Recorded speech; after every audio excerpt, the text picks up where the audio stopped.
Good morning everyone. Class 11th bio. प्रश्न पहला, पौधों के 3 वर्गों के नाम लिखिए जिनमें स्त्रीधानी होती है। इनमें से किसी एक के जीवन चक्र का संक्षिप्त वर्णन कीजिए। उत्तर, पौधों के निम्नलिखित 3 वर्गों में स्त्रीधानी पाई जाती है। पहला ब्रायोफाइटा, दूसरा टेरिडोफाइटा एवं तीसरा जिम्नोस्पर्म। टेरिडोफाइटा का जीवन चक्र। टेरिडोफाइटा के जीवन चक्र में द्विगुणित तथा अगुणित अवस्थाएं स्पष्ट रूप से आती है। इस क्रिया को पीढ़ी का एकांतरण कहते हैं। पीढ़ी एकांतरण करने वाली जीवों में युग्मोद्भिद तथा बीजाणुभिद क्रम में बनते रहते हैं। उदाहरण साइकस। साइकस का मुख्य पौधा स्पेरोफाइट है। एक क्लिंगी पौधा है जिनमें 2 प्रकार की जड़ें, सल्कपत्र व बीजाणुधानी पाई जाती है। नर पौधे में नर शंकु तथा मादा पौधे में मादा शंकु के स्थान पर मेगास्पोरिफिल पाया जाता है। मेगास्पोरोफिल में 4 से 6 बीजांड होते हैं। इनमें महाबीजांड मातृकोशिका के अर्धसूत्री विभाजन के फलस्वरूप माता युग्मविद बनाता है। यह नर बीजाणुधानी में अर्धसूत्री विभाजन में परागकण बनाते हैं जो बीजाणुधानी के फटने से हवा में मुक्त हो जाते हैं।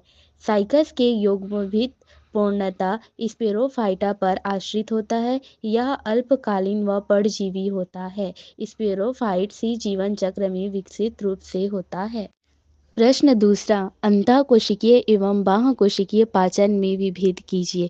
उत्तर, पहला अंतःकोशिकीय पाचन। यह कोशिका के अंदर पाया जाता है। भोजन के कण अंतःभक्षण के द्वारा कोशिका के अंदर लिए जाते हैं। कोशिकीय अंगक लाइसोसोम से स्रावित एंजाइम द्वारा भोजन का पाचन कर लिया जाता है। अपचयित भोजन कोशिकीय वमन क्रिया द्वारा बाहर निकाल दिया जाता है। उदाहरण अमीबा, पैरामीशियम आदि। दूसरा, बाह्यकोशिकीय पाचन। कोशिका के बाहर उपस्थित पदार्थ पाचन बाह्य कोशिकीय पाचन कहलाता है। बहुकोशिकीय प्राणियों में पाचन तंत्र में भोज्य पदार्थों का बाह्य कोशिकीय पाचन होता।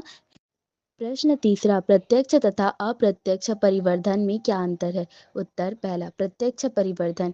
इस प्रकार के परिवर्धन में लार्वा अवस्था नहीं होती है। युग्मनज का विकास सीधे वयस्क के रूप में होता है। उदाहरण मनुष्य, चूहा, हाथी, बंदर। दूसरा, अप्रत्यक्ष परिवर्धन।